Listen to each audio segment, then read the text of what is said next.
Talk to me more about running. So obviously you chose running as a way to show your support. What is it about running that you like? What is it? You've been running for a while, you mentioned. Talk to me when you started running. What do you like about running and how does it affect, like, impact your life?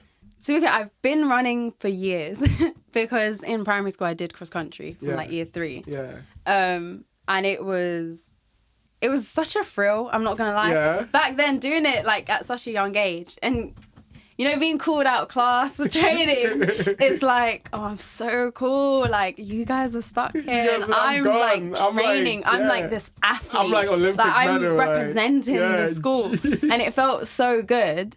And then I really enjoyed it, to be fair. And I don't know if it's because of the coaches I had, because they were like amazing and they were really like motivating, and like they genuinely did take care of me and everything. So I don't know if it was because of them that I always felt motivated, but I also did really enjoy it. And then when it came to the competing aspect, I am a competitive person, to be honest. So am I. Everyone will say that I'm overly competitive. No such thing if you win. I don't like losing, I'll be honest, but I can respect if someone else wins and I don't.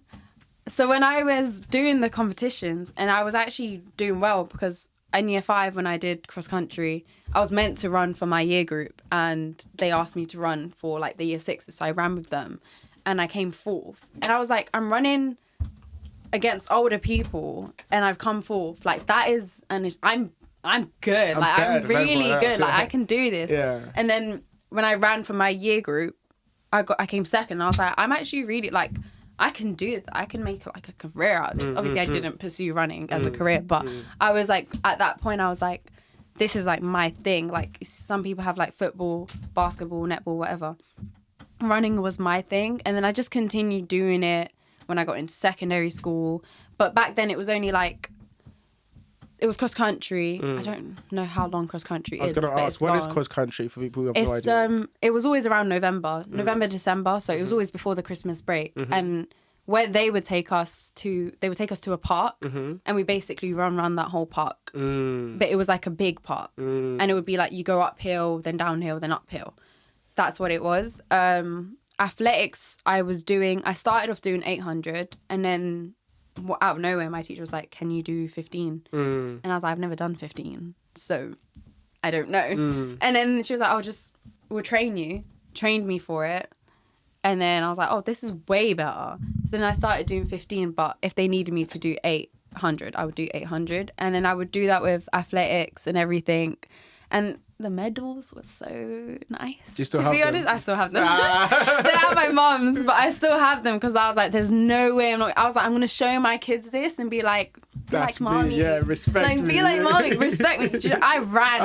Yeah, I was like, I ran through trenches, even though I didn't. But it was cold. Cross country, you run in November. It's raining, it's muddy, sometimes snowing. It was freezing. Serious weather. So it was like, back then, like before the run, I'd be shaking. I'd be like, but cold. I'd be shaking from nerves as well. And I'd be like, it's freezing. And then the moment you get out there and you're running, you get hot. But then also it just feels so freeing, because that's what it is for me. Like, running's always, I did it for school and everything, but it's always also been like my stress reliever.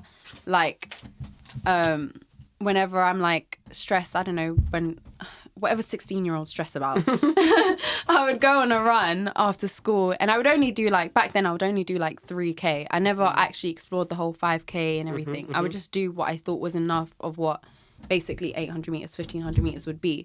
And I would do that, and it felt really nice. Like, if I'd be stressed from GCSEs.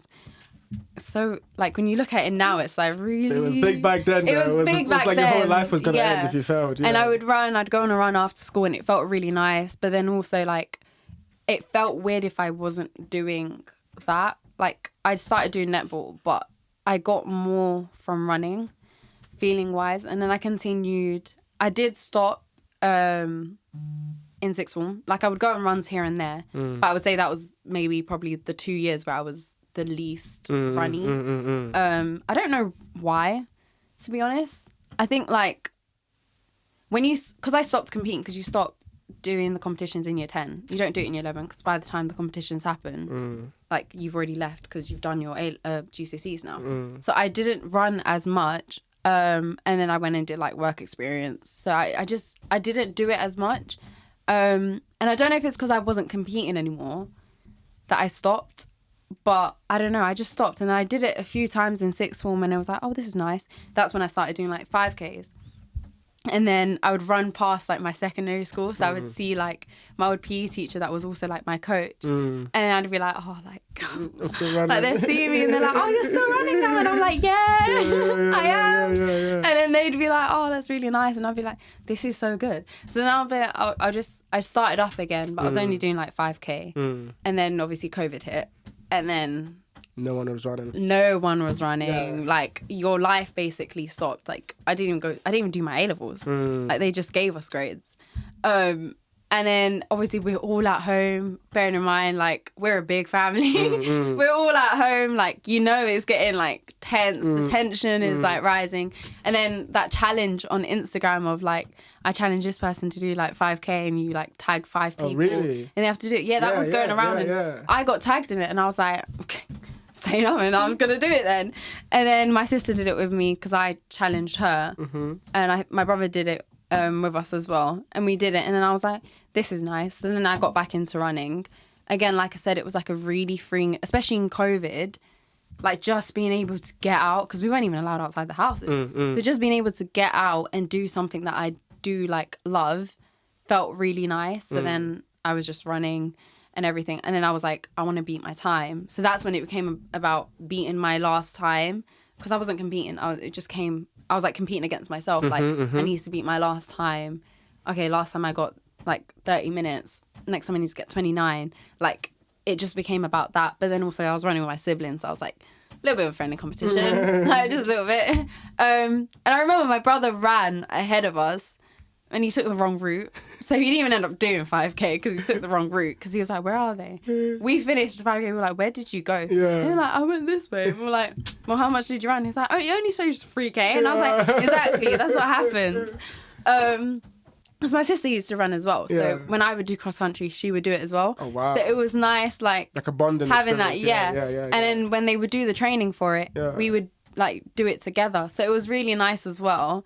What did they teach you when you trained? What was that like? How do you train to run long distance? It was really weird because my PE teacher would be like, okay, Gamma, go and do your 15K. And no, 1500 meters, sorry. And then there was another teacher. I don't know if he was actually a PE teacher because he didn't teach any lessons, but he was always like there. But only there when it came to PE. And then he was like to me, come here. And I went, and then he was like, oh, I used to be a runner too. And I was like, oh, really? Because he was like really old. He was like a granddad, basically. And then he'll be like, your technique is really good. I didn't even know like I had a technique. I thought I was just running. I didn't know back then that running, like, there everyone was a thinks they can run, to right? it. It's just Yeah, and then he was like, no, your technique is really good, but this is what you should do if you want to like get a better pace or basically beat your time. Because what I would do is I used to start off really fast and then by the time you're almost done you're like tired, so like you don't have time for that last sprint. But he was like, start off this way, control your breathing, breathe through your nose, don't breathe through your mouth. So he was like, keep your mouth basically shut, which was really hard because I don't know why when I run I just even when I gym, I breathe through my mouth. So he was giving like little tips, and I was like, oh, I guess. And when I started doing that, I was like, oh, I guess then I am getting better. And in some ways, yeah, he's training me to run a lot better as well. And it was really good. But I didn't think you could train someone to run properly until he did. And after every single PE session, while everyone else is doing like literally football, whatever activity, they were like, Gamma, just go. And I was like, okay. Learn how to breathe through your nose. Literally, basically go learn how to breathe through your nose. And I would run and it felt so nice. And I was really close to my PE teachers, to be fair. And they always literally, like I said, took care of me when I did have the competitions. Like I had studs. I didn't know you should run with studs, but when it came to athletics, they gave me my studs and I would run in that. Like they would bring us the little Lucozade drink. So it was like they really took care of us and they did motivate us. So it was nice. So I don't know if like my love for running also came from like basically the role models I had when it came to like exploring it in the first place. But I can continue to do it, and then stopped for a bit, and then went back into it, like fell back in love with it basically. And then it wasn't until like my first year of uni that's when I started doing like 10Ks, like above the 5Ks. And I was like, it first started as I need to see if I can do it, because my first year was in Colchester and University of Essex. Don't go. And it was a great running route. That's the thing. The uni had a great running route, and it was so free and open. But the uni just ain't it. And I was running there, and I was like, the routes are really nice. Let me try do like 6 today. Let me try do 7. So I started to do 7. Then I started to do 10. Oh my God, it killed me. Like that first 10K, I thought I died. What's the difference between like a 5, 7K and a 10K? 5 for me is like a refreshing run. When I do like 7, it's like, it sounds so weird, but 7's like a workout. Yeah. 10 is like pushing myself. Because I won't go run like 10K every single day. Like there was a period of time where I did, and I lost a lot of weight. So I wouldn't recommend doing that unless you are eating as much as you're burning. Yeah. But I wasn't doing that, because when I'm full, I'm full. Like I can't go and be like, oh, I need to. I can't do that. But yeah, I would say 10 is when I'm pushing myself. 7 is when I'm like trying to like do a workout. And 5 is like refreshing, because there was a time, obviously I work from home, and I went on my lunch. I was on my lunch, so I was just like, let me just go do a run. And I just ran 5K, because 5K is like, it takes me, my best time was, I think 26 minutes recently. So it doesn't take that long either. Whereas 10, it's like under an hour for me. So it's, because also you could get bored a little bit when running, unless you have a really good playlist. I was going to say, you're a playlist person? I have a playlist. I had to have a playlist. That's the thing. Otherwise, I had every single song on repeat. And some songs they don't push you. Like in the gym, you have your like songs that you listen to. So when I'm running, there's certain songs, mainly Sia and like The Weeknd, to be honest. It's like the soundtrack to your life. Yeah, like basically the soundtracks to movies. Yeah. I'm not going to lie. You're in a movie yourself. Yeah, so I'll have those playing in the back, because especially Sia, like a lot of her songs are like really like pushing yourself. So I would just have them. But if I didn't have my playlist, I would be bored, because I've tried to run without listening to anything, and I was bored. I tried to run with listening to a podcast, and I was like, I'm bored. See, silence. I can only do podcasts, you know, like nowadays. While running. Music is too like stimulating for me. I'm just too high for. Oh, I can't do that. I need to be really stimulated. When doing some sort of like sports activity or like the gym or whatever. So I have to have it, and I tried, because I don't like also hearing myself breathing. That's a bit or hearing my footsteps. So I have to have really like stimulating music for it. Do you get into like the runner's high when you're like, and how long does it take you nowadays to get that? I don't really get it when I do 5K, to be honest. I'll get it when I do 7, but then sometimes when I do 7, I'll plan to do 7 that day. And then while I'm doing the 7, I'm like, I might as well just do 10. And I don't know if that's the runner's high, because I'm like, I'll get to 5 and I'm like, I feel like I can go more. I can do more. I feel good. So I think that's the runner's high. And then I'm like, my time is really good. And if I see that I've beat my time for like 5 or 7 before, then I'll be like, I'm going to do 10 because I'm closer to beating that now. So then I guess that's when my runner's high kicks in. But also I have to have a good route. If I don't like my route, it affects my run. It's so weird. If I don't like it, it affects my run. And then I'm like, I just want to get this over and done with. So I have to like my route to be able to continue the run, going and enjoy the run.